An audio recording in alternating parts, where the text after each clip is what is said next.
Hey everyone, welcome to Capstone. We are making our way through it like I said we would, and we are now at the method section. So, get ready.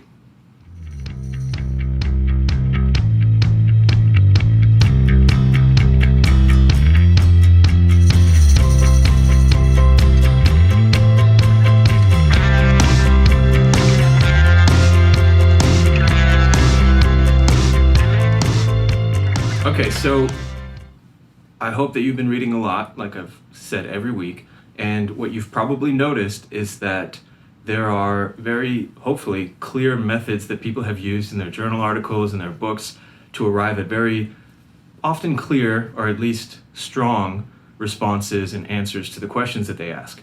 Now, it sometimes seems like those things are almost pre-written, preordained, because they fit together so perfectly.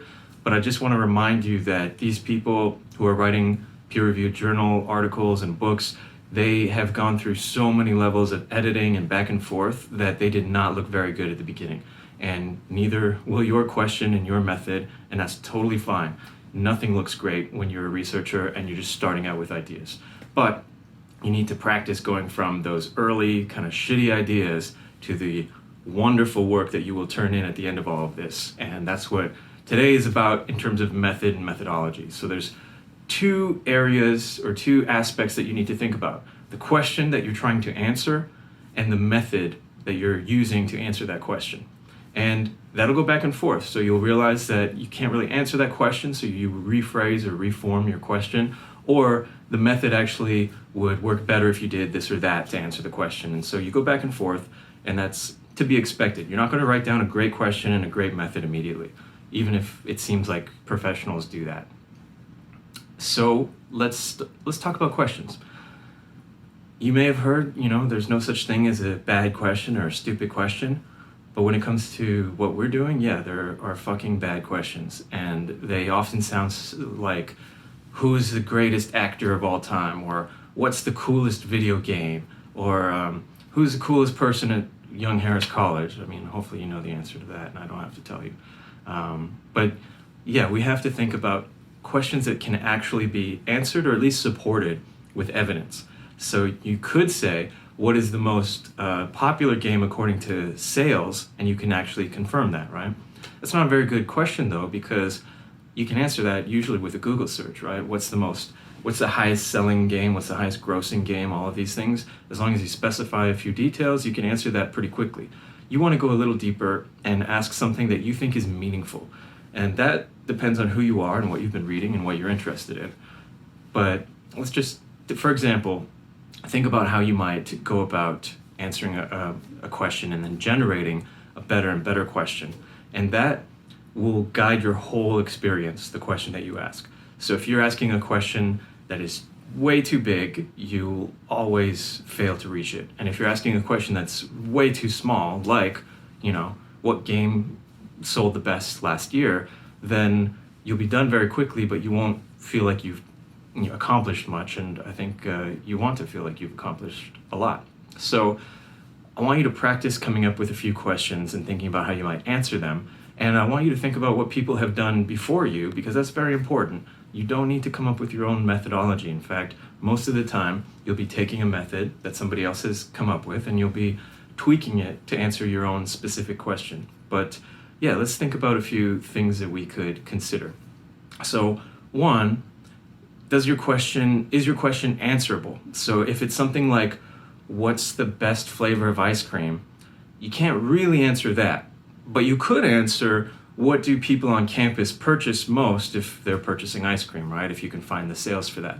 Or what, in a taste survey that you give out to people, do they find or do they rate highest, right? That's something that you can answer, but it doesn't necessarily mean that everyone in the world would agree with those findings. So you have to think about the context of your question and the context of your method. So if you want to do human subjects and interviews or surveys and these kinds of things, which it sounds like a lot of people don't, and that's probably a good thing that you're working with me, because I hate that stuff.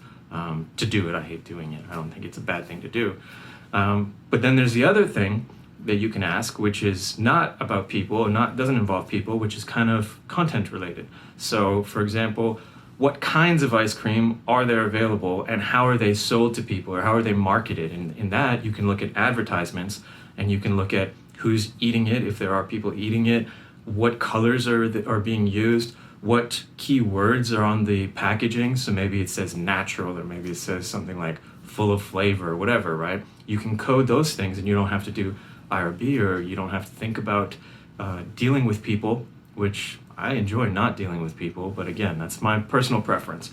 But what you do want to ask is not something general like what's the greatest ice cream, but something more specific like what do the top 5 ice cream manufacturers use to market their goods. And then you can ask maybe even more specific like what colors are used in marketing, what subjects, what people are used in advertising, and what claims are made like the greatest tasting or the freshest or the most ethically sourced or whatever, right? You can codify those things and then you can come up with a final answer at the end and you can say the best ice cream sales are associated with these colors according to the research, the empirical findings that you have, right? So yeah, going from something like what's the coolest movie, which you can't really answer, to what genre wins the Academy Award most frequently in these categories. So best film, best actor, best actress, stuff like that, right? You can answer that and you can codify it. And then the other thing that you want to think about is why are you doing this, right? If ice cream is really important to you, then cool, do this sort of imaginary thing that I just came up with about marketing ice cream. But maybe what really matters to you is how are foods marketed, and you can think about the difference between ice cream, which is generally not healthy, right? It's full of calories, full of sugar, but how often is it marketed in a health way, like less fat, less sugar, whatever, and you can see if that's associated with better sales, and that might tell you something about the culture more generally, right? That people are willing to pay more, maybe, I don't know, for more low-calorie ice cream, even though the best way to probably save on calories is not to eat ice cream. So there are a lot of interesting things that you can find. Oftentimes you might want to ask a big question like, how do people consume food? But of course that is too big. So then what you want to do, excuse me.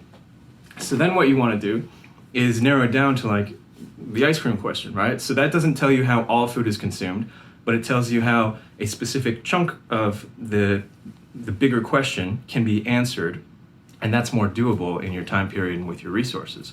So yeah, it's actually not that complicated, but what you really want to make sure of, and we can go back and forth talking one-on-one, but what you want to make sure of is that your question is useful to you and useful for your methodology, and that your methodology is useful to answering your question, and that it helps illuminate something that you actually do care about. So if you don't care much about ice cream, don't study ice cream. But if you do care very much about the world, then I would suggest narrowing that down a little bit and picking a little chunk of the world, and maybe that's consumption practices in North America, or it's purchasing habits among people in rural America, whatever it is that you're interested in, right? And then you want to ask, how are you going to find your material, your research? How are you going to answer your question?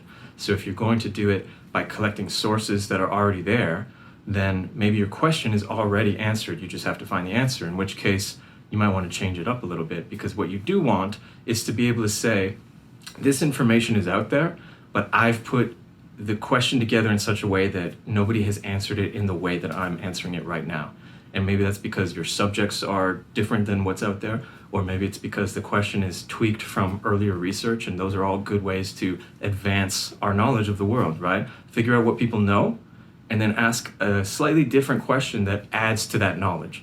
So yeah, maybe people have done studies on 10 different food groups and the way that they're marketed, and you think that an 11th food group that is somewhat different might generate different answers, and if it does, great, and if it doesn't, still great, because we know something more than we did before. So yeah, I want you, and that's what you'll be doing in the exercises this week, is to think about and clarify and just keep fine-tuning your question and your method. And as I said, your method you might realize in writing your method that your question needs to be tweaked, or vice versa, your question might push you in a way that changes the method that you thought you might be using. So can you gather information about this? And is the level of information larger than a quick Google search, because then it's too small? Or is it small enough that you can do in a 1 month, 2 month period and whatever you have left, right? That's all you need to do. I know it sounds like a big thing, but you do a clear question that we can work on together, and you do a clear method. Doesn't need to be super advanced calculus, although it could be. All it can be in some cases is simply, do people like this, yes or no? And that might be a little too basic, but you don't have to go much further than that when you're gathering evidence, and then you're ultimately thinking about, what am I contributing to the knowledge that people have? You are going to do a great job. Just follow this stuff. You are making progress 1 week at a time. You stick to these videos and you stick to this timeline that we're setting up, and very soon you're going to have something great to share with people. So remember that, and pick something that you value, a question that you value, that you think is important to study, because otherwise, why are you doing this? Look forward to seeing what you get. Look forward to seeing what you come up with. Cheers.